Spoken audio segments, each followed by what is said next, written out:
The night I came to return my ex's things, I expected a 5-minute exchange, one awkward goodbye, and the clean relief of finally being done.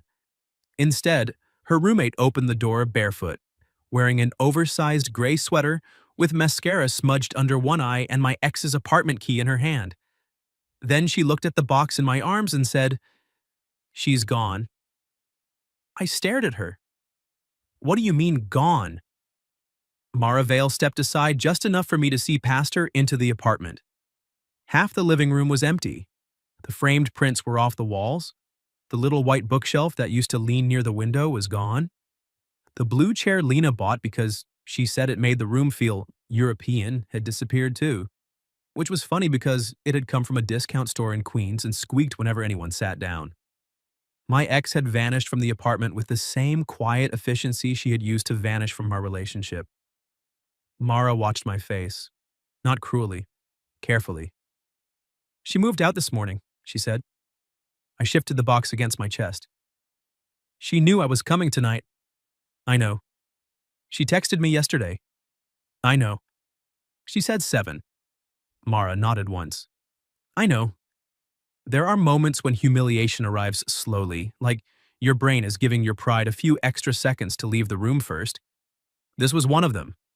My name is Daniel Mercer.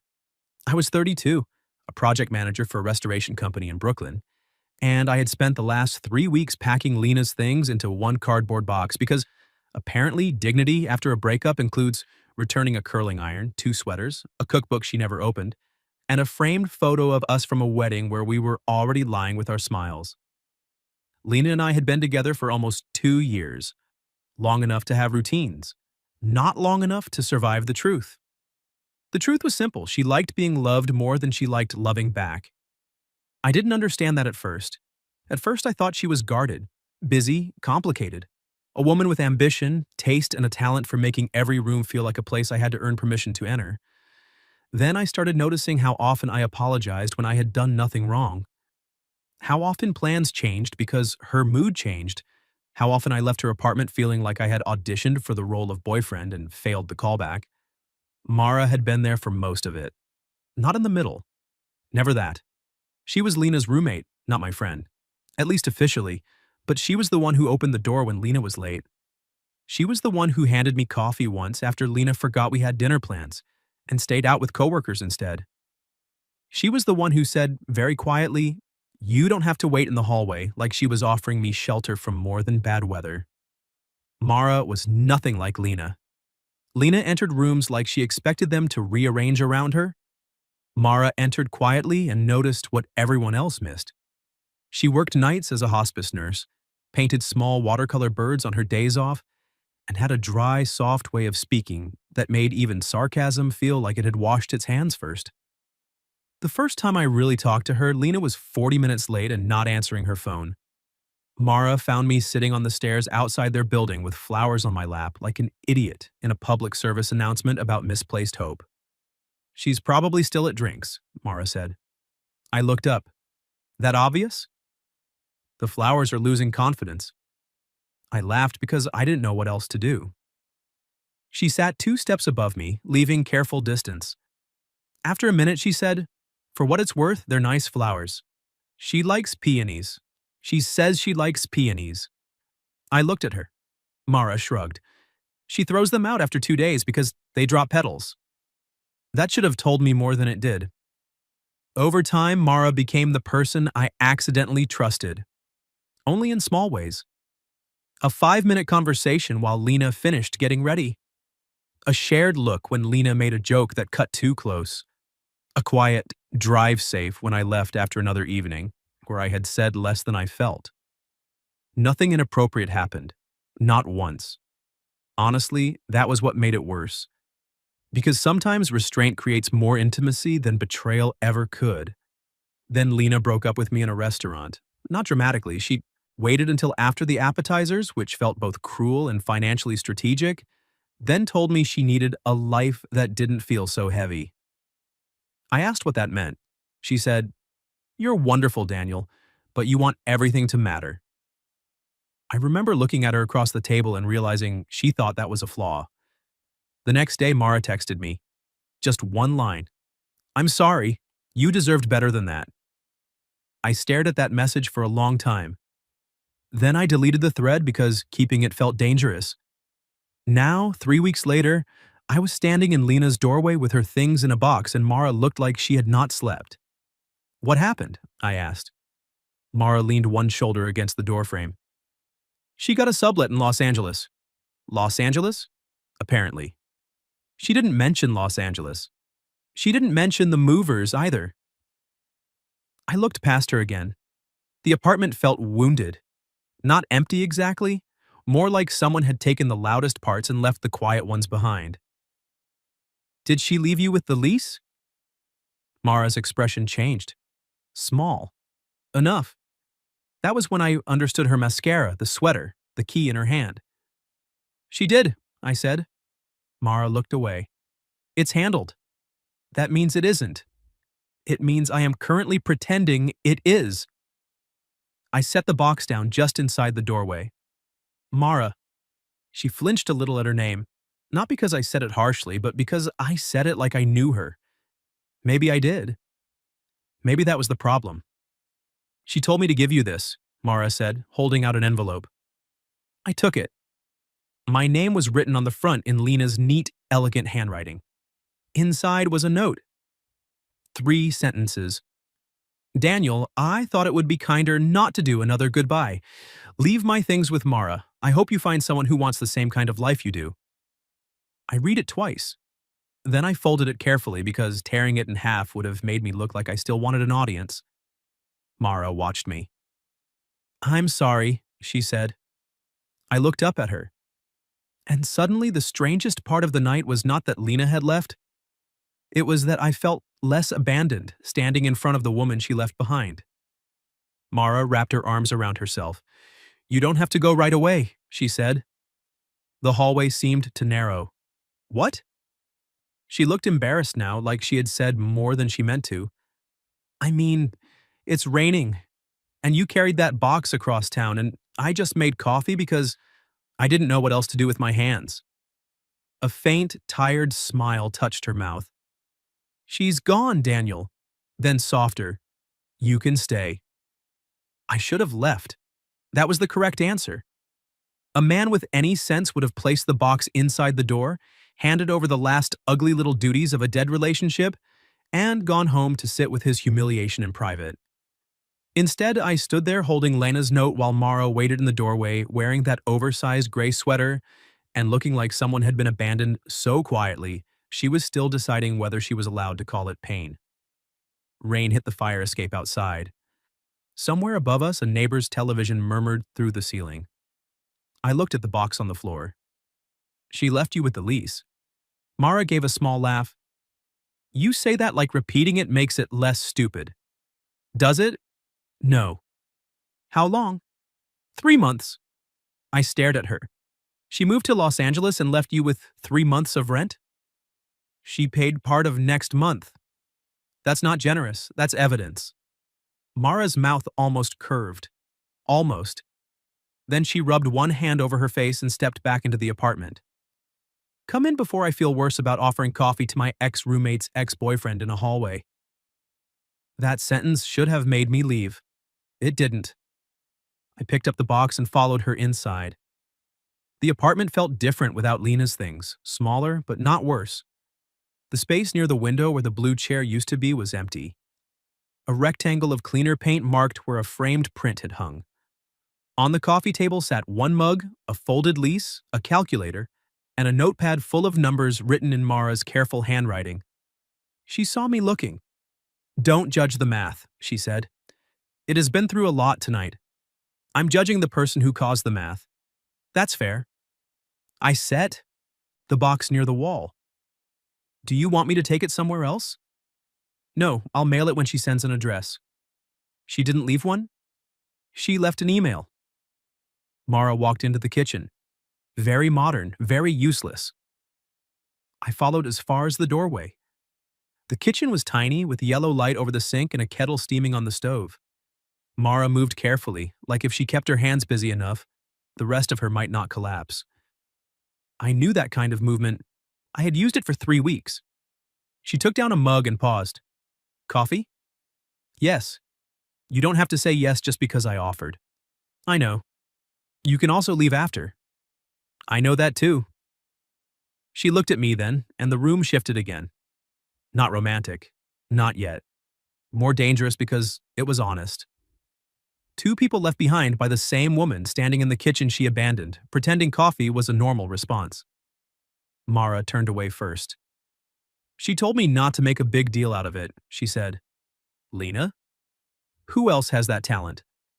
I leaned against the counter. What exactly did she say? Mara poured coffee into both mugs. That she needed a fresh start. That the apartment had started feeling heavy. That she found a creative sublet in Silver Lake and didn't want to lose it. I laughed once without humor. Heavy, I said. Mara looked over. That's what she said about me. Her expression softened in a way I wished I didn't need. I know. She told you? No. Mara handed me the mug. I heard the argument when you came here the night after the restaurant. I looked down at the coffee. Of course she had. The apartment walls were thin and Lena had never cared who heard pain as long as it wasn't hers. I'm sorry, I said. For being dumped loudly? For making you listen? Mara's eyes stayed on mine. You didn't make anyone do anything. That was such a simple sentence. It still hit hard. I took a sip of coffee mostly to avoid answering. It was strong, bitter, better than anything Lena ever made. Mara leaned back against the opposite counter. The kitchen was too small for two people trying not to admit they were aware of each other. You know what's embarrassing? She said. What? I'm not even surprised. That she left? That I didn't matter enough to get a real conversation. Her voice stayed steady, but her hand tightened around the mug. I lived with her for a year, covered rent twice when she was between jobs, picked up her dry cleaning when she had interviews, listened to her talk about needing space from everyone who wanted too much from her. She laughed softly. Apparently, I was furniture with a Venmo account. I should not have smiled. I did, only a little. Mara saw it. What? Furniture with a Venmo account is very good. It's tragic. It can be both. That got the first real smile from her. Small, tired, but real. Then the smile disappeared and I saw just how close she was to the edge.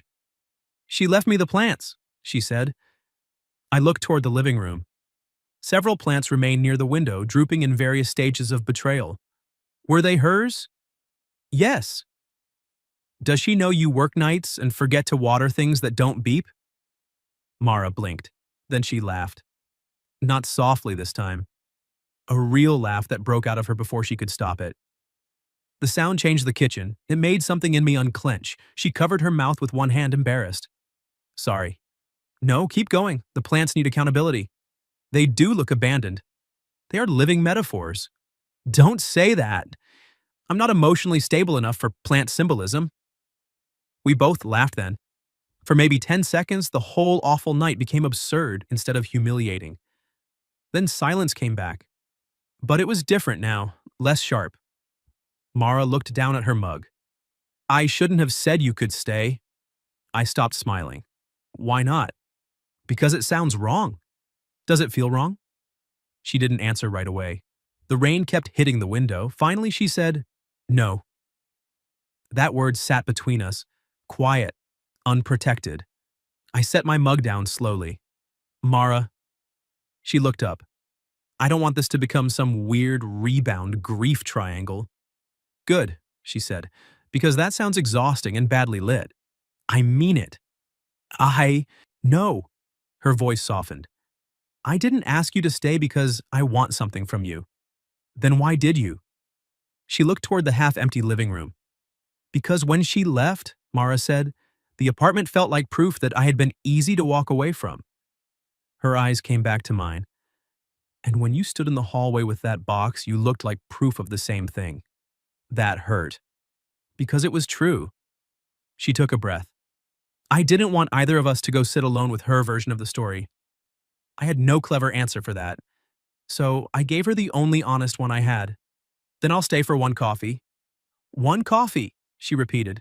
Maybe 2 if the plant metaphors worsen. Her mouth curved again. We moved to the living room because the kitchen was too small for everything we weren't saying. I sat on one end of the couch, Mara sat on the other, knees pulled up, mug in both hands. The gap between us was polite, necessary. Still, it felt more intimate than half the nights I had spent in that apartment with Lena sitting right beside me. For a while, we talked about practical things: the lease, the landlord, whether she could find another roommate quickly, whether I knew anyone sane enough to live with a nurse who owned dying plants and made dangerously strong coffee. Then my phone buzzed. Lena. Of course. I looked at the screen. Did you drop off the box?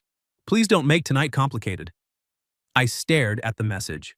Mara saw my face. Her? I handed her the phone without thinking. She read it. Something in her expression cooled. Then she gave it back. What are you going to say? She asked. I typed one sentence, I dropped it off. You made it complicated. Then I sent it. Mara stared at me. What? I didn't expect you to send that. Neither did I. Her eyes held mine for a moment too long, then her phone buzzed on the coffee table. She checked it. Her face changed. What? Mara turned the screen toward me, an email from Lena. Subject line: apartment. The preview read, Mara, I'm sorry this is sudden, but I need you to be flexible. I told Daniel he could stay there tonight if he needed closure, so please don't make it weird. For a second, neither of us spoke. Then Mara looked at me. Her voice was very quiet. She planned this. And suddenly the apartment did not feel abandoned anymore. It felt staged.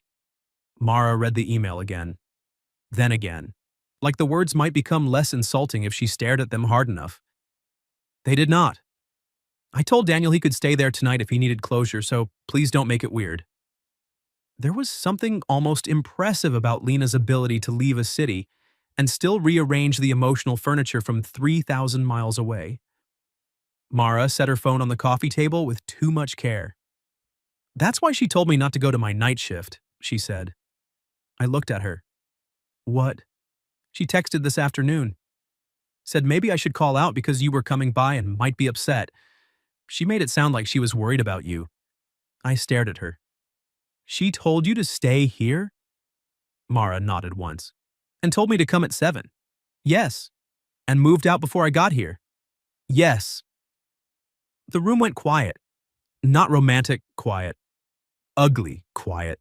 The kind that arrives when two people realize they weren't just hurt by the same person. They were arranged. Mara stood suddenly and walked to the window. Outside rain blurred the streetlights. Her reflection looked pale in the glass, swallowed by the half-empty room behind her. I feel stupid, she said. You're not. I stayed home because she said you might need someone. She laughed once, but there was no humor in it. That was the part that got me. Not the lease, not the rent. You. I didn't know what to do with that, so I didn't move. Mara kept looking out the window.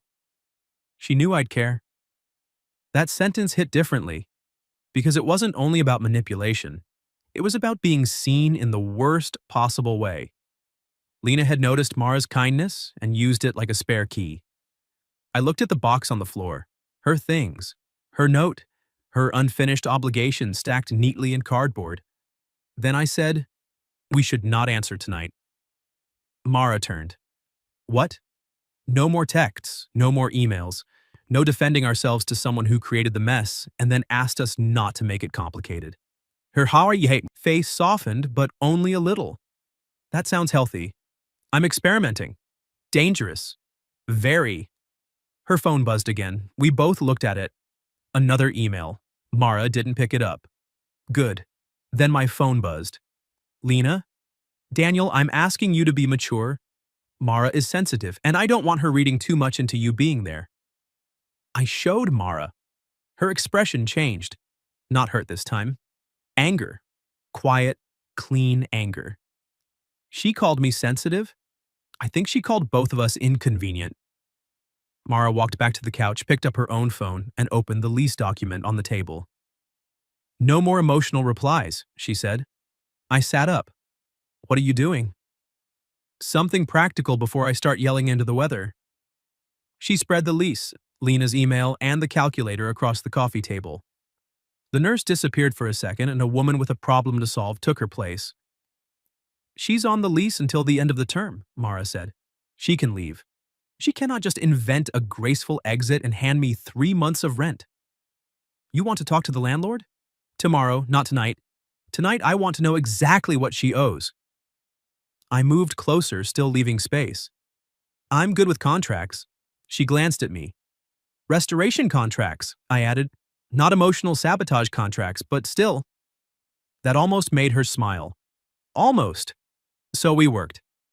At midnight, in my ex's half-empty apartment, I sat on the floor beside the coffee table with the woman my ex had left behind, calculating rent, deposits, utility splits, and the exact dollar value of Lena Vale's talent for making people feel unreasonable for expecting basic decency. It should have been absurd. It was absurd, but it also steadied us. Numbers gave the night edges. Emails became evidence instead of wounds. By 1 in the morning, Mara had a list: lease obligation, unpaid utilities, missing furniture she had taken despite splitting the cost, written proof that she knowingly left without proper notice. Mara stared at the page. I can handle this. I know. She looked at me, tired but clearer now. You didn't say alone? No. Good. That word went through me quietly. Not because it was flirtation, because it was trust. Then my phone lit up again. This time, not Lena, my sister, Claire. You okay? Lena posted something weird. I opened Instagram before I could think better of it. Lena had posted a photo from an airport lounge. Sunglasses, wine glass, perfect lighting. Caption: sometimes choosing yourself means leaving behind people who confuse love with heaviness. New chapter. L.A. Be kind. I stared at it. Mara leaned over just enough to see. For a second, neither of us reacted.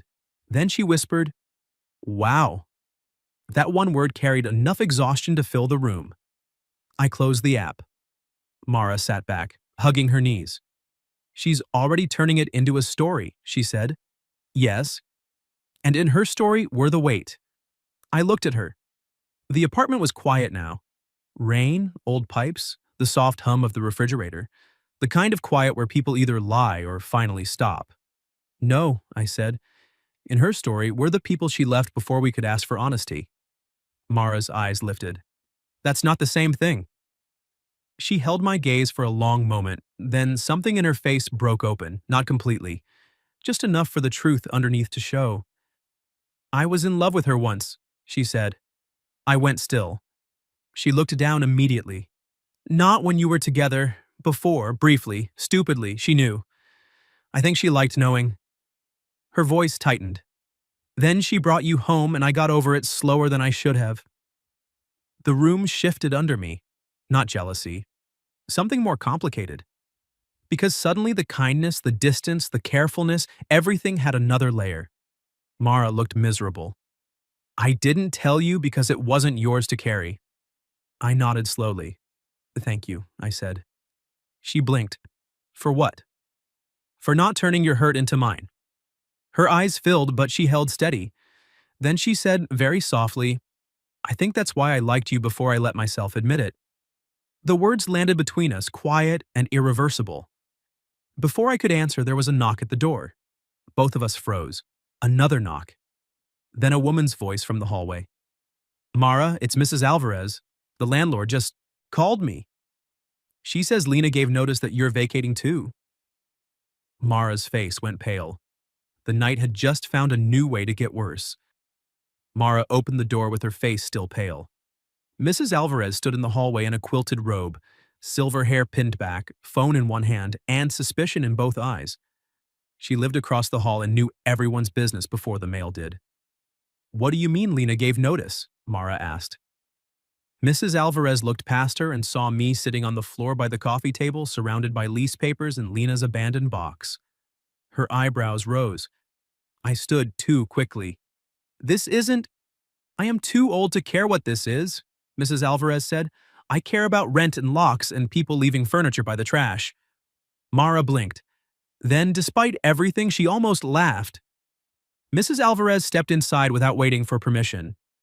The landlord called me because he couldn't reach you. Lena emailed him saying both of you were vacating at the end of the month. Mara's voice went flat. She what? She said you agreed. I did not agree. I know. Mrs. Alvarez looked around the apartment. You are many things, mija. Quiet, overworked, terrible with plants, but not stupid. Mara closed her eyes for half a second.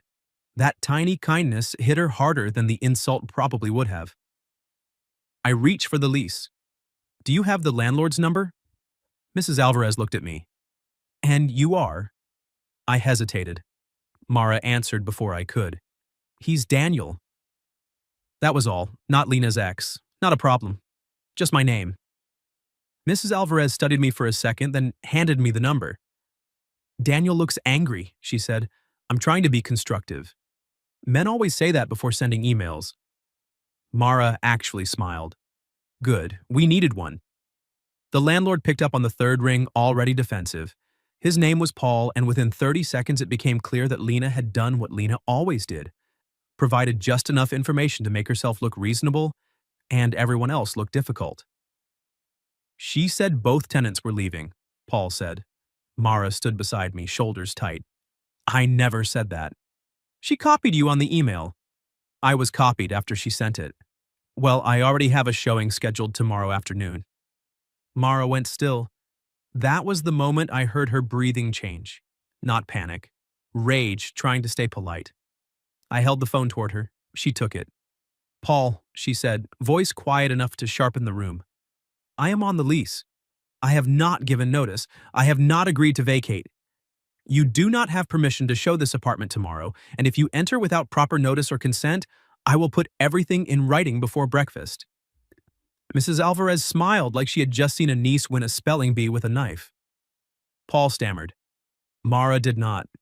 She asked for the communication record, requested confirmation by email, clarified that Lena remained financially responsible unless formally released.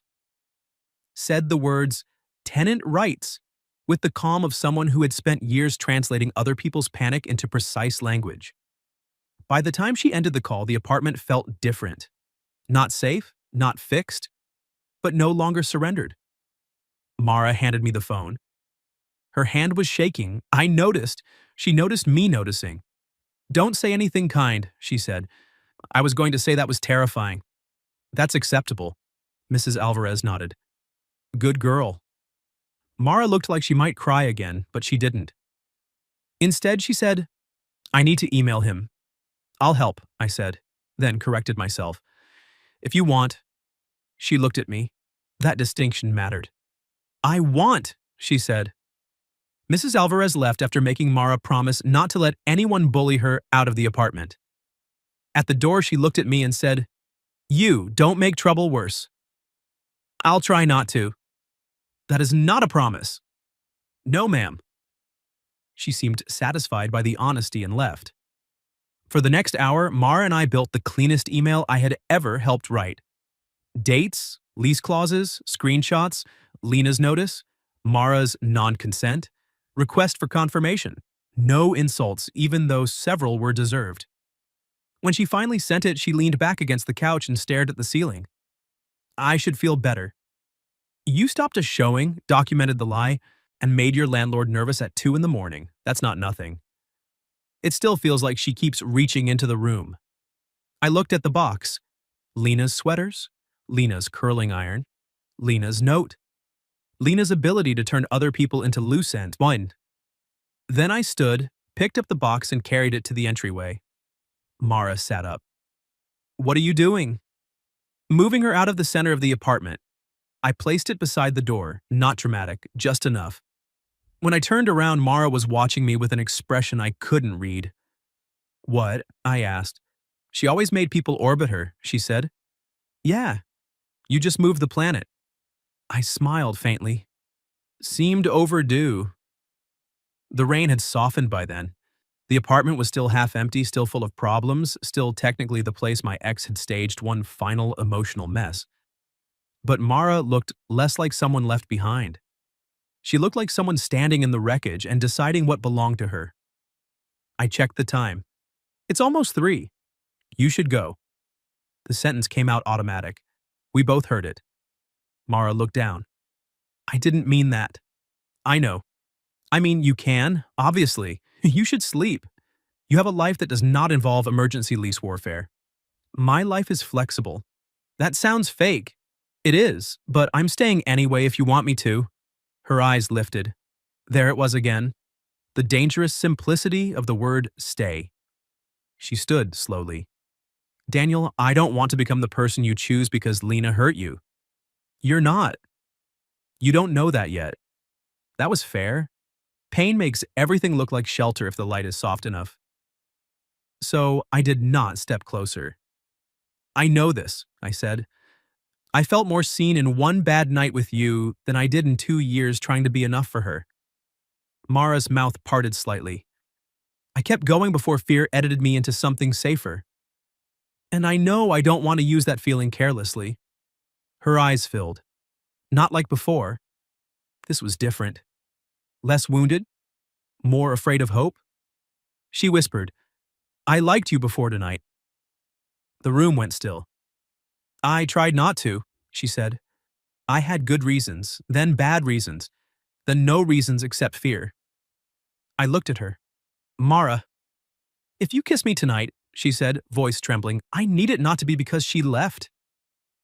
That was the line. Clean. Necessary. I crossed the room slowly and stopped in front of her.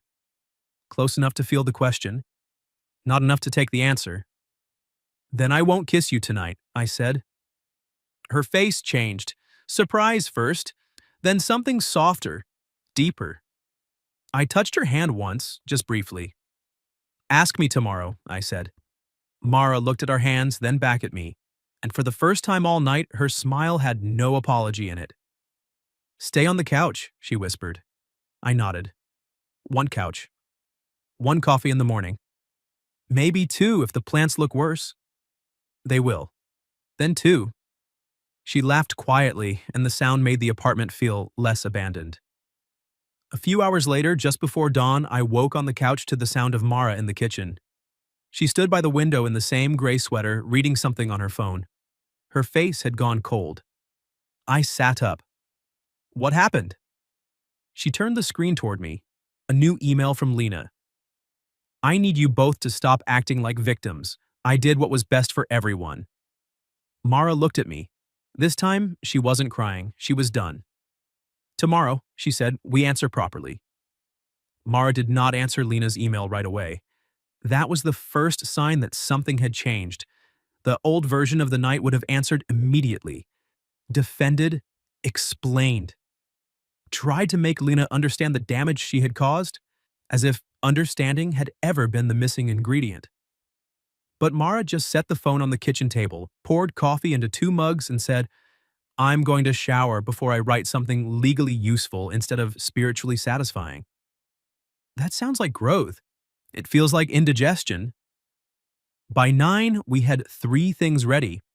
A formal email to the landlord confirming Mara was not vacating, a separate email to Lena with the lease obligations attached, and a folder of screenshots proving Lena had knowingly staged the handoff, misrepresented Mara's consent, and tried to control the story afterward. Mara sat at the kitchen table in clean jeans, her hair damp, the gray sweater replaced by a navy one that looked less like surrender. She read the email to Lena one last time. It was perfect. No begging, no anger, no emotional courtroom. Just facts. You are still responsible for your share of the lease unless formally released. You did not have my consent to give notice. You do not have my consent to use my apartment as closure for your breakup. Going forward, communication about rent, utilities, and property should be in writing only. At the bottom, Mara added 1 sentence. You left, Lena. Stop trying to manage the room you abandoned. Then she sent it. For a second, we both just stared at the screen. Nothing exploded. No music played. The plants did not revive. But Mara breathed like she had been holding air since yesterday afternoon. There, she said. I lifted my mug. To legally useful indigestion. She smiled. Then her phone rang. Lena. Mara watched it buzz until it stopped. A minute later, mine rang. Lena. I declined it. Mara looked at me. You didn't have to. Yes, I said, I did. By noon, the landlord had replied in a very different tone. No showing, no vacating notice, no changes without Mara's direct written confirmation. He also confirmed Lena remained on the lease unless all parties signed a release. By 3, Lena sent a long email, then another, then one that began with, I'm sorry you both misunderstood, which was so bad. Mara and I looked at each other and laughed at the same time. Not because it was funny, because some people can apologize and still keep the knife in their hand. Mara did not respond. That was the second sign. The third came that evening when Mrs. Alvarez knocked and handed Mara a small pot of soup, a packet of tenant rights flyers, and a cutting from one of her plants. This one is hard to kill, she said, looking at the dying plants by the window. For practice. Mara held the cutting like a sacred object. After Mrs. Alvarez left, I said, that plant has a lot of pressure on it. It knows what it's signing up for. I stayed that night too. On the couch. Nothing happened. That mattered. In the morning, Mara made coffee, looked at me across the kitchen and said, it's tomorrow. I set my mug down. So it is. You said ask you tomorrow. I remember. She walked around the table slowly, not seductive, not dramatic, just brave in the quiet way that had been there all along. If I ask you to kiss me, she said, it's not because Lena left. I know. And it's not because the apartment is empty. I know. And it's not because we both got hurt by the same person. I stepped closer. Then why? Her eyes held mine. Because before all of that, I noticed the way you waited for someone who didn't deserve your waiting, and I wanted very badly to be the person who opened the door and told you to come inside. That was the sentence that ended the old story. So I kissed her. Not like a rebound, not like revenge. Like two people who had spent too long being careful around the wrong person and were finally allowed to be careful with each other. We did not become simple after that. Simple would have been dishonest. Mara still had a lease problem. I still had a breakup that had left more bruises than I wanted to admit. Lena still tried for a while to send emails that sounded graceful until you read the second paragraph. But the room changed. Mara found a new roommate through a nurse she trusted. Lena paid after Mara sent the documents and mentioned small claims court exactly once. The box of Lena's things sat by the door for 9 days until she finally provided an address, and when I mailed it, I felt nothing dramatic. No closure thunder, just postage. Mara and I went slowly. Actual dates, not crisis meetings disguised as intimacy. Coffee after her night shifts. Walks through Brooklyn when the weather turned kind. Dinner in small places where nobody knew Lena's name. One afternoon in the park where Mara sketched a sparrow on a napkin and pretended it wasn't beautiful. 3 months later, she came to my apartment for the first time. She stood in my doorway holding takeout and said, your place is very clean for a man with emotional damage. I hired a professional. A therapist? A vacuum. She laughed, and I knew then that I wanted that sound in every room I lived in. A year later, we moved into a different apartment. Not hers, not mine. Ours. No ghosts in the corners. No abandoned plants except the one from Mrs. Alvarez, which somehow survived and became smug about it. 2 years later, Lena emailed me once more. No apology. Just a polished little message saying she hoped we were well and that Los Angeles had taught her a lot about herself. I showed Mara. She read it, handed the phone back, and said, good for Los Angeles. Then she watered the plant. That was the final door closing. 3 years after the night I came to return a box, I proposed to Mara in our kitchen while she was painting a tiny watercolor bird at the table. I had planned a better speech. Of course I had, but she looked up with blue paint on her wrist, tired eyes, and that soft, dry smile that had saved me before I knew I needed saving. So I simply said, stay? She stared at me. Then she saw the ring. Her eyes filled. You know, she whispered, that word has caused us a lot of trouble. It also worked. She laughed through tears and said yes. Years later, when people asked how we met, Mara usually said, he dated my roommate.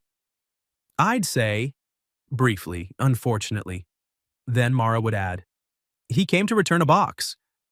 And I would look at her and remember the half-empty apartment, the rain, the coffee, the woman in the gray sweater who opened the door and told me the truth. She's gone. You can stay. The truth was, I came there to return my ex's things. But what I really returned was the version of myself that kept waiting outside doors where I was never fully wanted. Mara opened one. And this time, I stayed. What would you have done if you went to return your ex's things and found out she had left you with one last emotional mess? And have you ever realized the person who quietly saw your pain was the one you should have noticed all along? Tell me your story in the comments. If you like this one, leave a like, subscribe, and I'll see you in the next video.